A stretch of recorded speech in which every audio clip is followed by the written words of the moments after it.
Bonsoir et bienvenue à vous en direct sur Public Sénat. Voici les titres du 22h ce soir.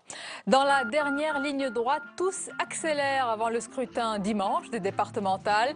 Et ce soir, c'est un match à distance qui se joue entre Manuel Valls et Nicolas Sarkozy. Dans l'Essonne, les deux hommes ont croisé le fer dans leurs meetings respectifs. Analyse et débat avec nos invités, l'économiste Nicolas Bavrez, l'historien Fabrice Dalmeida et le politologue François-Mickey Marty tout à l'heure. 10 ans après la mort de Ziad Benna et de Bouna Traoré dans un site EDF à Clichy-sous-Bois, le procès des deux policiers poursuivis pour non-assistance à personne en danger s'est ouvert au tribunal correctionnel de Rennes. Au terme de ce marathon judiciaire, les familles espèrent des réponses pour enfin faire leur deuil. Sur la Syrie, la France se démarque des États-Unis. Laurent Fabius affirme que discuter avec Bachar al-Assad, c'est un cadeau fait aux terroristes de Daesh, alors que le secrétaire d'État américain John Kerry avait annoncé qu'il faudra au final négocier avec le régime syrien. Les éléments à suivre. Zlatan Ibrahimovic réitère ses excuses. L'attaquant du PSG est revenu une nouvelle fois sur ses propos tenus dimanche.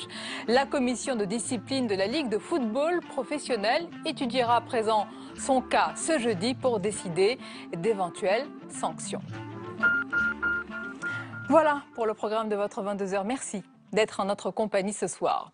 À 6 jours du premier tour des élections départementales, Manuel Valls comme Nicolas Sarkozy accélèrent la cadence et s'affrontent à distance ce soir. Les deux hommes sont en meeting dans l'Essonne, Manuel Valls à Ivry, Nicolas Sarkozy à Palaiseau.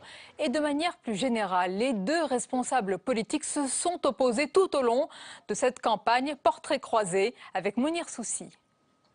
Sauver cette centrale. On va la sauver ensemble. Ouais, c'est sûr. Hein.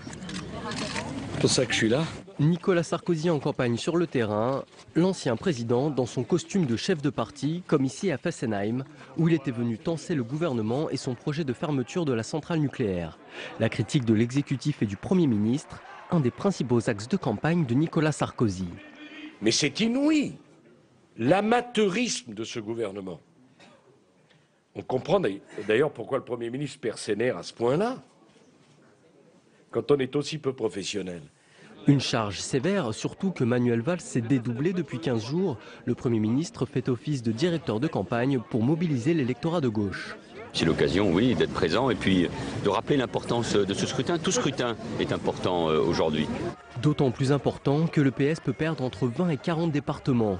La stratégie de Manuel Valls, cibler le Front National, quitte à le mettre au centre des débats. Face à nous, évidemment, il y a surtout l'extrême droite. C'est notre adversaire principal. C'est non seulement l'adversaire de la gauche, mais c'est l'adversaire de la République. Nicolas Sarkozy refuse cette lecture des enjeux et préfère renvoyer PS et FN dos à dos. Voter pour le Front National, c'est un conseiller général socialiste de plus. Dans le dos, ça a été un député socialiste de plus. Manuel Valls et Nicolas Sarkozy ont poursuivi ce soir leur duel à distance en tenant meeting dans le même département de l'Essonne, fief du Premier ministre. Après 3 années de recul, les investissements étrangers en France sont repartis à la hausse, une augmentation de 8% en 2014.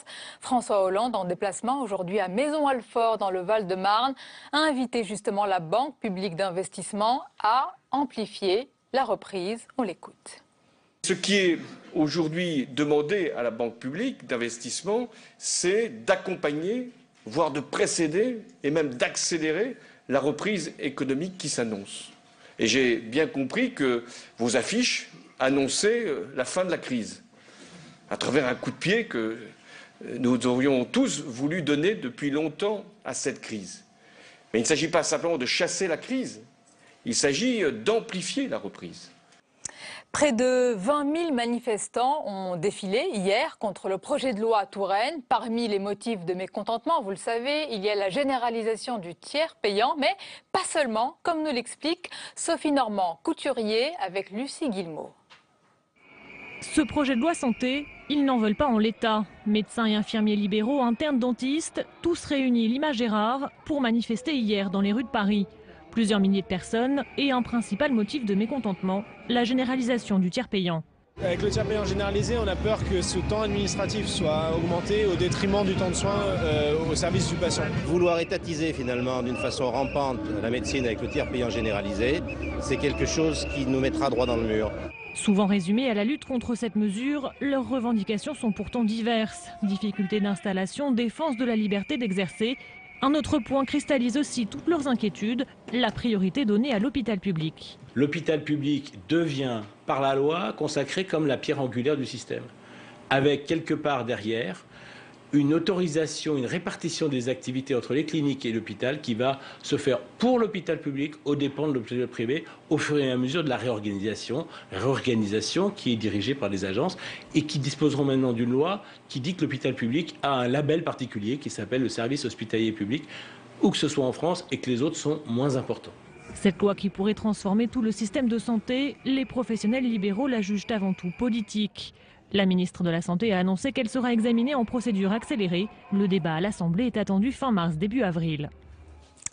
La suite du 22h, c'est le grand décryptage du lundi, consacré ce soir à la dernière ligne droite dans la campagne des départementales. Tous accélèrent. Analyse ce soir du contexte et puis des stratégies. Vous pouvez bien sûr réagir au débat via le hashtag le 22h. Et on en parle avec nos invités ce soir, l'économiste, essayiste et historien Nicolas Bavrez, bonsoir. Bonsoir. Et bienvenue à vous. Avec nous également François Miquet-Marty, bonsoir. Bonsoir. Vous êtes le président de l'Institut Via Voice. C'est un institut d'études et de conseils en opinion. En notre compagnie également, l'historien Fabrice Almeida, bonsoir. Bonsoir Sonia Et Mabrouk. bienvenue à vous. Alors messieurs, à 6 jours du premier tour des élections départementales, élections locales à enjeu devenu national, les uns et les autres accélèrent. C'est un match à distance qui se joue en ce moment, ce soir dans l'Essonne, entre Nicolas Sarkozy et le Premier ministre. Ils s'affrontent, François Miquet-Marty. Est-ce qu'ils ont aussi besoin l'un de l'autre pour montrer enfin qu'il y a un clivage, un vrai clivage gauche-droite en ce moment ? Ils ont besoin l'un de l'autre. Je crois qu'ils ont surtout besoin, chacun d'entre eux, de remobiliser leur camp à une semaine du scrutin. L'attitude de Manuel Valls est assez intéressante parce qu'au fond, en désignant un adversaire, qui est le Front National, il trouve là un élément de mobilisation majeur qui, apparemment, n'a rien à voir avec le scrutin, mais qui peut être efficace. C'est-à-dire l'un des enjeux, je crois, majeurs pour le Parti socialiste aujourd'hui est celui de la mobilisation de son propre électorat. Donc il faut trouver un axe. C'est probablement beaucoup plus efficace que le premier discours de Manuel Valls il y a quelques semaines qui présentait les risques d'une arrivée du Front National au pouvoir éventuellement en 2017. Au fond, il banalisait le Front National. De même, lorsque Manuel Valls entendait discuter avec le Front National en termes d'arguments, il banalisait aussi le Front National. Aujourd'hui, on est sur une approche du Front National qui repose davantage sur la critique des principes, des valeurs du Front National, la désignation, comme l'a fait Najat Vallaud-Belkacem ce matin, un discours de haine. Autrement dit, il s'agit d'une politique beaucoup plus émotionnelle qui, je pense, est plus à même aussi de parler à une partie des électeurs distants. Vous pensez qu'elle pourrait être efficace, en tous les cas dans le camp de la gauche? Nicolas Bavrez, est-ce que c'est votre avis? Parce que là, on est également, et vous avez dit le mot valeur, hein, François Miquet-Marty, on est dans le registre de la morale. Oui, et je pense qu'on est sur une posture qui fait vraiment le jeu du Front National. Le problème politique de la France aujourd'hui, c'est qu'il y a une exception de l'extrême droite en France. Quand on regarde toutes les démocraties des pays développés, on a des problèmes de déflation, de paupérisation des classes moyennes, donc il y a de l'extrémisme partout. Mais l'extrême droite à 30%, c'est chez nous et c'est pas ailleurs. Podemos, c'est 20%. Syriza, c'était de l'extrême gauche, c'est 36%, mais c'est de l'extrême gauche. L'AfD en Allemagne, c'est 7%. Et donc, il y a un problème français. Il s'explique pourquoi. Il s'explique, à mon avis, par la gravité de la crise nationale, le fait que ce pays est en cours de déclassement, et ses citoyens aussi. Certes, et par mais elle existe aussi ailleurs, dans d'autres pays, oui. Non, il n'y a pas à ce point-là. C'est-à-dire qu'on n'est pas en déclin absolu ailleurs. Et notamment, l'Allemagne n'a pas ce problème. Mais aussi par la faiblesse des forces politiques traditionnelles. Et là où je pense que la campagne à laquelle nous assistons fait le jeu du Front National, c'est que c'est un jeu de posture pour expliquer que le Front National n'est pas républicain. Et à mon avis, c'est une double erreur. D'abord parce que Mme Le Pen a changé de discours. et que notamment sur la laïcité, elle a complètement intégré un discours sur lequel les partis traditionnels n'ont pas été très bons dans les décennies précédentes, et où par ailleurs on ne peut pas expliquer que fort heureusement il n'y a pas 30% des Français qui sont en dehors de la République. Donc ce qui manque pour moi, c'est des campagnes comme ça a manqué pour la campagne européenne, une campagne où on traite déjà du problème du département. Qu'est-ce qu'on en fait, puisque la gauche a commencé par dire qu'elle le supprimait, qu'on le maintenait? Comment est-ce qu'on traite la carte territoriale de la France, et comment on traite deux problèmes centraux? Premièrement, l'aide sociale, puisque c'est le cœur de la compétence du département, et la baisse des impôts, puisque aujourd'hui plus personne ne peut payer les ardoises des communes, des départements et de l'État. Et ça, on attend des réponses concrètes. Et c'est vous pas... ne les voyez pas venir. Non, et c'est pas le moment, fait de dénoncer le FNPS pour l'un ou en fait ça fait le jeu du FN. Le seul argument finalement de cette campagne, c'est justement de contrer le Front National, qu'on n'entend pas finalement ce qui touche les Français dans leur quotidien.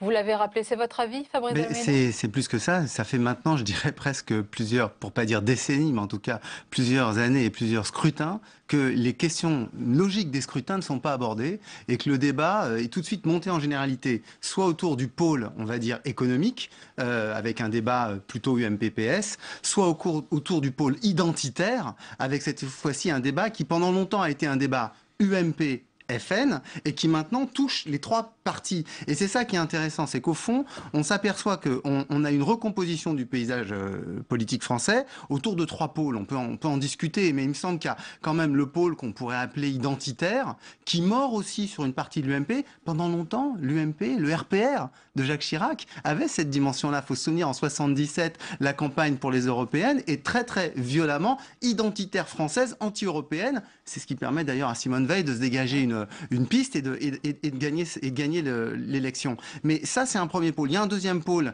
qui, me semble-t-il, est le pôle libéral, UMP, UDI, qui pourrait mordre justement sur le MoDem et qui peut parfois mordre sur le centre-gauche, même si les clivages restent forts entre gauche et droite. Et puis, il y a ce troisième pôle qui est censé être le pôle social-démocrate, mais qui en ce moment s'effondre et s'effrite et est incapable. Moi, c'est ça. Enfin, le principal problème de cette élection, c'est le problème de la gauche, de son éclatement, de son incapacité à se construire. C'est le problème de la stratégie des Verts qui se divise entre du PS, du Front de gauche. Enfin, là, on voit bien qu'il y a un pôle qui est fort, qui est massif, qui est le pôle identitaire.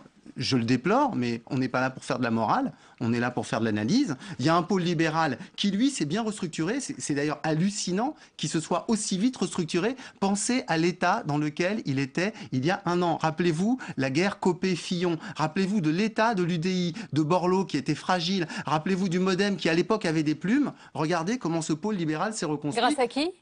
Qu'est-ce qui s'est passé? Quel a été l'électrochoc? Ça se discute. Vous voulez me pousser à dire Nicolas Sarkozy? Pose la question. Mais effectivement, Nicolas Sarkozy, je crois, a joué un rôle assez important là-dedans, même si je pense qu'on ne marche pas exactement du même pas entre un Fillon, un Juppé. Alors, il y a deux éléments très intéressants et je voulais vous faire réagir, François-Michel Marty. Quand Fabrice Almeida dit finalement la gauche, c'est ce qu'on va voir, ça va être un révélateur cette élection. Est-ce qu'il est question de la survie? On le dit souvent, est-ce que la gauche va mourir? Mais est-ce que là, c'est vraiment une question de survie pour le Parti socialiste qui se joue? Dans le cadre de cette élection, bien sûr, la question du résultat des urnes, le nombre de départements qui seront non gagnés par la gauche, et puis c'est vrai aussi une part de crédibilité. C'est-à-dire que nous avons réalisé une enquête d'opinion la semaine dernière. Lorsqu'on demande aujourd'hui aux Français quel est le parti politique qui comprend le mieux, qui comprend le mieux le grand nombre des Français, est cité en tête le Front National à 24%, puis l'UMP à 19%, et en troisième position, le Parti Socialiste à 14%. Qui comprend le mieux. Qui comprend le mieux les Français. Autrement dit, je crois que l'un de ces enjeux, effectivement, est la fragmentation de l'offre politique à gauche, bien sûr, mais le premier problème est la faiblesse, pour la gauche, la faiblesse du Parti Socialiste lui-même. Et ce qui est rompu d'une certaine manière, c'est le lien entre le Parti Socialiste et les catégories les plus défavorisées. Si vous regardez les récentes études d'intention de vote en vue de ces élections départementales, si l'on s'attarde sur le vote, les intentions de vote données par les ouvriers, les résultats sont extrêmement frappants. Plus de 40%, 45% dans certaines enquêtes d'opinion, 45% des ouvriers envisagent de voter Front National. Ça n'est pas nouveau, me direz-vous, mais on atteint aujourd'hui des scores qui sont extrêmement importants. Autrement dit, nous sommes passés d'un clivage gauche-droite à un clivage entre le haut de la société française et le bas de la société française. J'irai même un peu plus loin. J'ai l'impression qu'on n'est pas loin quasiment d'un vote de classe. Autrement dit, d'un clivage majeur entre le haut et le bas avec des catégories. On n'a pas souvent entendu cet argument. Allons loin. Là-dessus, on peut discuter, parce que ça signifierait, d'après vous, que le Front National, c'est la représentation du peuple et que le PS serait la représentation des élites. Or, si vous faites la somme du PS et de l'UMP dans le vote ouvrier, vous dépassez le vote Front National. Donc, il faut quand même garder un petit peu raison et se rendre compte qu'il y a aussi du vote ouvrier dans l'UMP et dans le PS. Parce que sinon, je trouve qu'on caricature vite et on va... Quand je parle de tripolarisation, c'est-à-dire qu'on est quand même là-dessus. Il y a aussi un vote élitiste Front National. Il n'est pas que rural. Donc, là, je trouve que vous allez un petit peu vite en besogne. D'où la difficulté, Nicolas Bavrez, d'où la difficulté, peut-être, pour les différents partis, justement, d'adopter des angles précis dans leur campagne d'attaque, justement, puisque le paysage est en train de se reconstruire sous nos yeux et sous leurs yeux, c'est d'autant plus compliqué d'appréhender des thèmes qui vont toucher aujourd'hui les électeurs, les citoyens. Il y a deux problèmes. Il y a le problème tactique qu'on a évoqué, c'est-à-dire que depuis 1962, la Ve République marche avec un système bipartisan. Et maintenant, on a trois blocs, comme on l'a dit. Alors, c'est vrai d'un point de vue idéologique, mais c'est vrai aussi d'un point de vue strictement de parti, puisque avec les financements, etc., ces partis sont difficiles à faire bouger. Et donc, il se trouve que la gauche est doublement affaiblie, d'abord parce qu'elle a énormément perdu en crédibilité depuis 2012, et puis en plus elle arrive divisée. Donc quand on est à 3 et qu'il y en a un qui est divisé, évidemment, il est dans la position idéale pour... il va droit à la déroute. Et puis, il y a un autre problème qui est, là encore, le problème de la posture qui a été prise par rapport au Front National. Vous répétez posture, vous pensez que ce n'est pas une conviction, parce que ça fait 2 fois que vous le répétez, pour vous c'est une stratégie politicienne? Oui, parce que ça répond à votre question. Quand vous dites, est-ce qu'on ne débat pas du Front National de 2 manières? D'abord, on ne le débat pas parce qu'on ne discute pas ses propositions. Or, il se trouve que, là encore, on peut aimer ou pas ce parti, mais il se trouve que sur les départementales, c'est le seul qui parle des départements. C'est le seul qui explique qu'il va faire des économies, qu'ils veulent, alors de manière démagogique, puisqu'ils veulent à la fois baisser les impôts, ils nous expliquent qu'on va lutter contre l'assistanat, mais on attend de savoir comment. Mais au moins, ils en discutent. Donc la première erreur, c'est de ne pas démonter la démagogie du Front National. Et la deuxième erreur, par ailleurs, c'est qu'on n'a aucune idée, pour l'instant, à part les échanges croisés sur le thème du FNPS ou à l'inverse de l'UMP qui ferait le jeu de l'extrême droite, mais on ne sait absolument pas ce que l'UMP d'un côté et le Parti socialiste de l'autre proposent en matière de stratégie sur les départements. Et là encore, sur les problèmes que j'indiquais, qu'est-ce qu'on fait du département? Puisqu'on a voulu le supprimer, on le garde, on a recréé des structures intermédiaires. Qu'est-ce qu'on fait de ces compétences? Et qu'est-ce qu'on fait de l'argent qui draine et qui est beaucoup d'argent? Sachant que, là encore, personne n'en a discuté, mais je rappelle qu'il y a un tiers de ces départements qui se trouvent en situation de faillite aujourd'hui. Bon, c'est quand même pas une petite chose, et c'est quand même incroyable que personne n'en ait dit mot depuis le début de cette campagne. Justement, François Mickey-Marty, jamais ou alors rarement décalage n'a paru aussi grand, flagrant entre l'intérêt porté par les électeurs pour ce scrutin, et il est un peu rikiki pour le moment, et le poids qu'y mettent les acteurs politiques. Tout le monde a nationalisé ce scrutin. Oui, alors que lorsqu'on interroge les électeurs, précisément, pour reproduire ce que dit Nicolas Bavrez, les motivations principales sont au contraire locales. C'est-à-dire qu'on a des dirigeants politiques au niveau national qui nationalisent, effectivement. Je pense pour des raisons de mobilisation sur des sentiments politiques. Et puis, effectivement, des électeurs qui, eux, considèrent que ce qui les intéresse, c'est ce qui va se passer près de chez eux, quelles sont les mesures qui seront prises, quelles sont les évolutions de l'impact des majorités au sein de leur conseil général. Les Français sont plus raisonnables que leurs dirigeants. Un divorce important. Le deuxième divorce important, qui me semble majeur, c'est le fait que cette crise économique, lorsqu'on interroge les Français, porte sur... La crise économique, c'est quoi? C'est le chômage et les problèmes de pouvoir d'achat pour le plus grand nombre des Français. Pouvoir d'achat, ça fait longtemps qu'on n'a pas entendu parler de pouvoir d'achat. On n'a pas entendu parler depuis longtemps. Les réponses qui sont souvent données par les dirigeants des principales formations politiques sont des réponses d'ordre économique. La compétitivité, l'endettement, ce sont des éléments importants. Mais une majorité aujourd'hui de Français, et particulièrement parmi les Français les plus en difficulté, ont au contraire une vision sociale de la crise. Pour eux, ça n'est pas le facteur déterminant de la crise n'est pas économique, c'est un facteur social. Autrement dit, je crois que sur cette question-là, qui est le cœur de ce que nous vivons quand même aujourd'hui, qui est la crise économique avec les difficultés qu'elle engendre pour un grand nombre de Français, les lectures données sont à front renversé. Moi, je voudrais aller un petit peu plus loin. Je ne crois pas que ce soit que social. Je crois qu'on est maintenant dans un débat qui est un débat culturel. Il faut le dire comme c'est. C'est-à-dire que la question, et je prends là le concept d'un sociologue qui est très discuté, très débattu, très contesté, comme l'a été en son temps Christophe Violi, mais Laurent Bouvet, dans son livre L'insécurité culturelle, pose la question du sentiment d'une majorité de Français, d'une incertitude sur le devenir de leur style de vie. Est-ce qu'on n'est pas passé d'un sentiment à une réalité? C'est très important parce que ça veut dire que la perception du social joue dans la mesure où elle est affrontée à la manière dont on pense qu'on va pouvoir continuer de vivre. Est-ce que je vais pouvoir continuer d'avoir les mêmes pratiques, etc. Et une bonne partie des Français, y compris musulmans, j'insiste là-dessus, parce que sinon on n'a rien compris, se sentent menacés dans leur style de vie. Ont le sentiment que ce soit des effets économiques, que ce soit des phénomènes sociaux ou que ce soit des phénomènes culturels, ont le sentiment qu'ils étaient plutôt heureux, ils sont plutôt heureux et ils ont l'impression que ça s'effondre. Et cette question-là, elle est centrale. C'est pour ça que la question qui se pose sur le département, celle qu'on devrait débattre, c'est celle de sa suppression. Parce que ça fait quand même plusieurs décennies que gauche, droite et FN, même le FN, nous parlent... C'est le débat éternel. Non, mais nous parle de l'inadéquation de ce qu'on appelle le millefeuille français à la vie des gens. Il y avait pendant très longtemps, au sein du Front National et à l'extrême droite, un éloge des pays. C'est-à-dire l'idée qu'il y avait des régions à vivre, à modifier. Il y avait l'idée que les communes pouvaient être des lieux, etc. Le Front National va devenir conservateur. Je vais vous dire pourquoi. Nicolas Bavrez l'a annoncé déjà.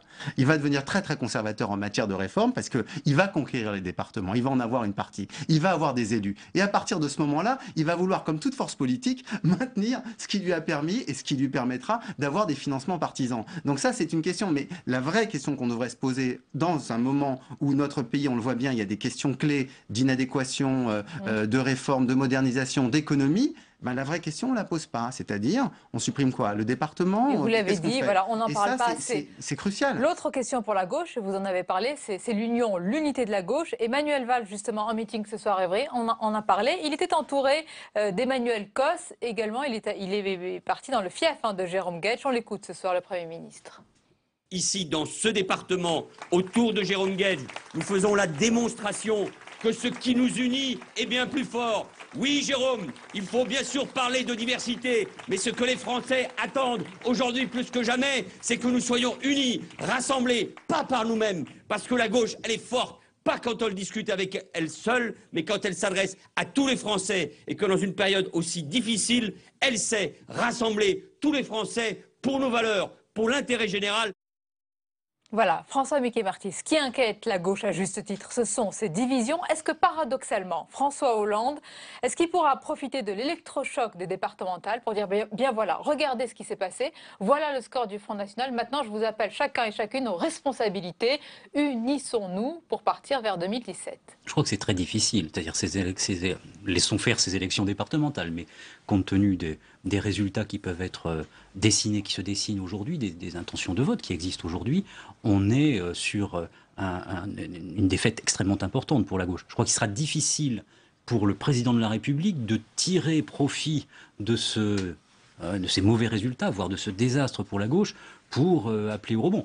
D'une certaine manière, la gauche étant au pouvoir depuis longtemps maintenant, on va considérer assez rapidement qu'il a une part de responsabilité. En revanche, là où il peut rebondir, c'est en dessinant un horizon nouveau, des politiques probablement beaucoup plus concrètes, intelligibles pour un grand nombre d'électeurs que ce qui a été réalisé jusqu'ici. Et je crois qu'il est difficile, de certaine manière, il est très frappant de voir dans certains départements, puisqu'il faut parler des départements, à quel point, au fond, la gauche a du mal, dans l'Allier par exemple, où le Parti communiste dirige le département, une simple, pourrait-on dire, alliance des gauches permettrait peut-être à la gauche de conserver ce département. Ce que l'on voit dans les études d'opinion récentes, c'est une véritable fragmentation des électorats de la gauche, c'est-à-dire de ce que l'on appelle parfois le peuple de gauche, avec des composantes très diverses, chacun face à la crise, prétendant avoir le monopole de la bonne réponse. Donc, si vous êtes un écologiste ouvert sur le monde, vous allez prétendre que c'est vous qui incarnez la vraie gauche. Si vous êtes une gauche un peu plus conservatrice, c'est un puzzle qui, pour la première fois depuis le début des années 2000, est divergent. Les électorats de gauche sont divergents. Donc, il faut, effectivement, pour répondre à votre question sur François Hollande, dans les années qui viennent, probablement trouver des éléments fédérateurs beaucoup plus concrets que ceux qui ont été trouvés jusqu'ici. Donc, énorme défi. Je reviens quand même, et là je parle à l'économiste que vous êtes, aux quelques indicateurs qui passent du rouge vif au rose, un peu au vert clair. On a parlé tout à l'heure dans ce journal des investissements qui augmentent. Là, ce sont des faits. les chiffres, ils sont têtus. Alors, pour l'instant, c'est pas encore des faits. Oui, ce sont des espoirs. Donc, de fait, l'environnement extérieur de l'économie française va s'améliorer avec la baisse du pétrole, la baisse du dollar, des taux d'intérêt très faibles. Ça va nous donner une petite amélioration, mais ça va pas donner une véritable reprise. Et notamment, ça a été rappelé tout à l'heure, ce qui mine vraiment notre pays, et pas seulement l'économie, mais la société et la démocratie, c'est le chômage. Or, même si on est un peu au-dessus de 1% en termes de taux de croissance, malheureusement, ça ne suffira pas à arrêter les suppressions d'emplois et la montée du chômage. Elle sera moins forte que l'an dernier, heureusement, mais elle va continuer. Donc, il faut quand même être extrêmement modéré. Et c'est là où on retrouve la question du fond, derrière les problèmes du Parti socialiste, parce qu'effectivement, s'il y a un nouveau drame après celui des municipales, c'est le corps social du PS, comme c'est un parti d'élus qui sera atteint. Mais derrière, on n'a toujours pas réglé le problème du cap économique et du sens de ce quinquennat. Et ça, si François Hollande n'arrive pas... L'interview dans Challenge. Si François Hollande n'arrive pas... Pas de changement, pas de changement. Absolument, oui, mais ça, si vous voulez, si c'est pas de changement, on voit le résultat depuis le début. Donc ça, c'est dramatique, parce que si c'est pas de changement, je rappelle que... Est-ce qu'il n'est pas un peu sévère, Nicolas Vavresse? Non, il y a eu un changement, Nicolas Vavresse, quand même. Non, il y en a eu au moins un. Faut lui rendre cette grâce. Il y a eu une décision de modifier légèrement la politique. Non, on a commencé à arrêter les dépenses à un moment donné.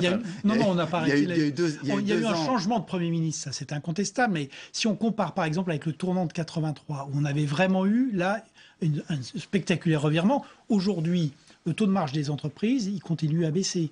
Le chômage il continue à augmenter. La dépense publique continue à augmenter, même si c'est normalement un peu moins, mais les économies restent en partie virtuelles. Donc ça fait beaucoup de problèmes considérables. Et donc le retournement, on ne l'a pas encore dans le... On l'attend. Et nous verrons quels seront, un mot de conclusion. Non, juste parce que ce que dit Nicolas Vavresse, c'est, j'allais dire, le réel. Et ce qui est très frappant, c'est que les élections en France ne se jouent plus totalement sur le réel. Elles se jouent sur une autre chose, qui est le fantasme que nous avons de la capacité d'une force politique ou pas, justement, de changer. Eh bien, nous verrons le résultat de ces fantasmes lors des soirées. Que la violence du résultat soit un bon reflet du réel. Merci beaucoup, Fabrice Almeida. Merci, Nicolas Vavresse. Et merci beaucoup, François-Michel Merty, pour vos analyses et le débat ce soir. La dernière page du 22h avec à présent tout ce qui vous a échappé dans le reste de l'actualité, en France ou dans le monde. Et c'est le tour de l'info. Il est signé ce soir Agathe Pécastin.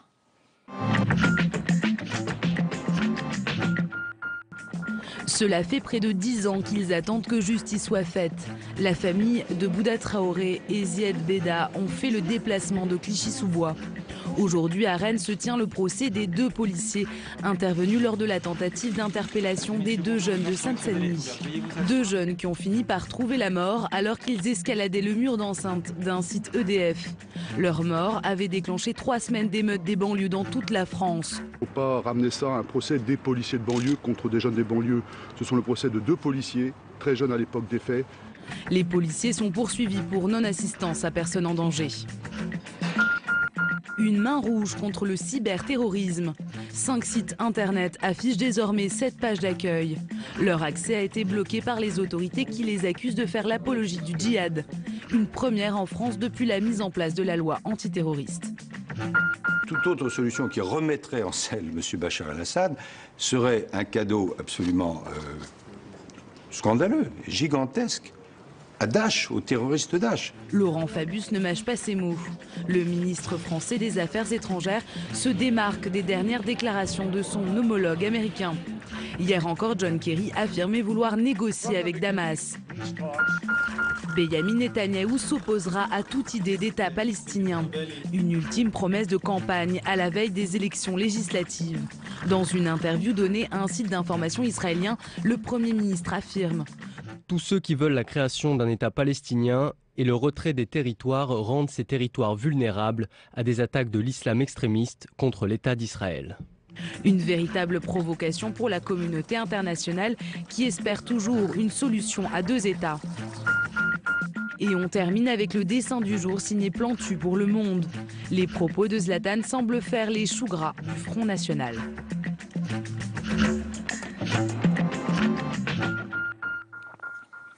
Et on arrive à la fin de ce journal. Merci de votre fidélité. À demain, 22h bien sûr, avec plaisir toujours. Belle et douce nuit à vous.